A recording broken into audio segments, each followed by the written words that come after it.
আসসালামু আলাইকুম, সবাইকে ঈদ মোবারক। তো ওই যে সামনে দেখতেছেন, এটা আমার বাসা।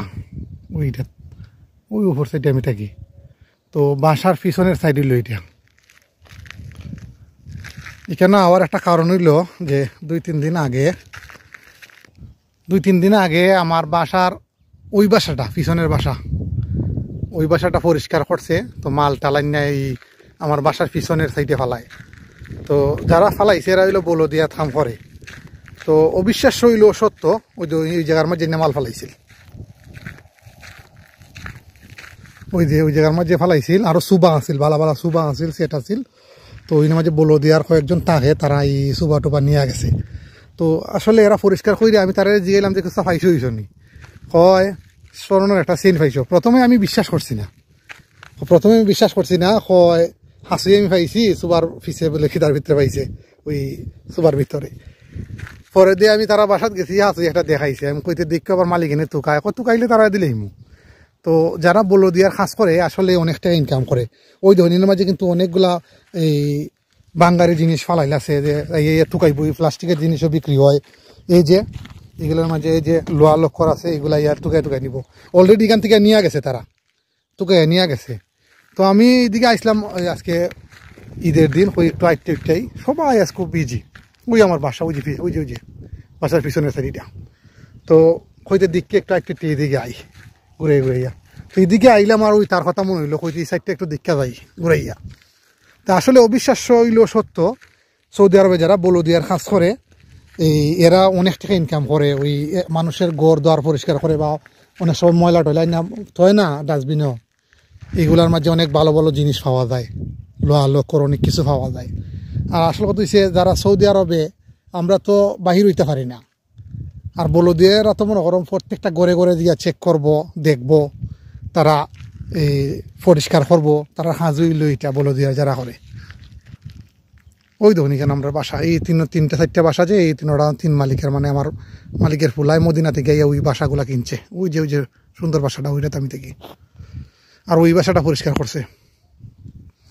তা আসল কত হইল, সৌদি আরবে খাস করে পয়সা বেশি বানানো যায় না।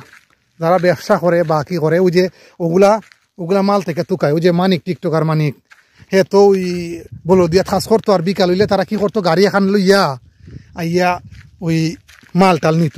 ওই দিন সামনে একটা গাড়ি আছে, ওই যখন একটা দেখুন, ওই দিন একটা গাড়ি, ওই যে সামনে দেখা যাইতেছে, এটা গাড়ি বাইঙ্গা অনেক দিন আগের গাড়ি। তো আমার এই দিনকা কইতেছে, গেলে তোর বাসার পিছনে গাড়ি, এটা খার। আমি কইলাম কইটা জানি না খার। কই ও গাড়িটা নিয়ে গিয়ে নিলে আমরা 500-700 টাকা বেচতে পারবো। আমি কই নিয়ে যাও, সমস্যা কিটা, এটা যারা আছে তো এখানে তো অমনি ফেলায় রাখে দিচ্ছে, নষ্ট হয়ে যাবে। ওই দোকান সামনে আসলে যারা বলো দিয়া কাজ করে, এরা অনেক টাকা ইনকাম করে মাসে। তারা জনে 2000-3000 টাকা এক্সট্রা রুদি করে নেয়। কিন্তু আমার পাশেই থাকে তারা বলো দিয়ার এরা। তো বিকাল হইলে পরে তারার বাসাত মাঝে মাঝে যাই, গে ঘোরাঘুরি করি। ওই ধরনের আমার বাসার পিছনের সাইড। আজকে আকাশটা প্রচুর সুন্দর, অনেক সুন্দর লাগতেছে আজকে, কিন্তু মেঘলা মেঘলা ভাব, আর রোদ আছে। বাসার পিছনের সাইড এটা, ওই যে আমার বাসা। তো এদিকে আওয়া হয় না, আজকে প্রায় 2 মাসে আমি এদিকে আইছি, পিছনের দিকে আইছি। তো মাঝে মাঝে আইয়া 1-2 কিলোমিটার হাঁটাহাঁটি করি। আজকে ঈদের দিনে, আজকে তো কেউ নাই বাসাত, সবাই গেছে কি বেড়ানিত। তো চিন্তা করলাম ওইতে যাই, একটু ঘুরে গিয়ে আই। খুব সুন্দর লাগতেছে আজকে আকাশটা। আজকে ঈদের দিন, অথচ নিজের মধ্যে কোনো সুখ নাই। কারণ প্রবাস জীবন তো বুঝুনই, বাংলাদেশে থাকলে কত বন্ধু বান্ধব, আত্মীয় স্বজন অনেকের কাছে যাওয়া হইতো। কিন্তু এখানের মধ্যে তো কেউ নাই পাশে, একা চলতে হয়, একা থাকতে হয়। তো মাঝে মাঝে এদিকে ইয়ে আটলে ভালোই লাগে। ওই তো ইনো একজন থাকতো, ওই যে দান্না আছে না গাড়িটা, ওই গাড়িটা একজন চালাইতো। এটা গেছে কি 150 ইন্ডিয়ান। ও তার দ্বারা মাঝে মাঝে আইতাম। বাসার সাইডে, ওই বাসার পশ্চিম সাইডে এটা। এখন প্রায় সন্ধ্যারা জানার টাইম হয়ে গেছে কি, বোঝা যায়নি কোনো, বোঝা যায় সকাল হয়েছে, রোদ উঠছে। কিন্তু বাঁচতেছে প্রায় 6টা 18 বাজে এখন টাইম। তো ভালো থাকেন, ইনশাল্লাহ অন্য কোনো ভিডিওতে কথা হইব। ভালো থাকুন, সুস্থ থাকুন, কথা হবে অন্য কোনো ভিডিওতে। আল্লাহ হাফেজ, আসসালামু আলাইকুম।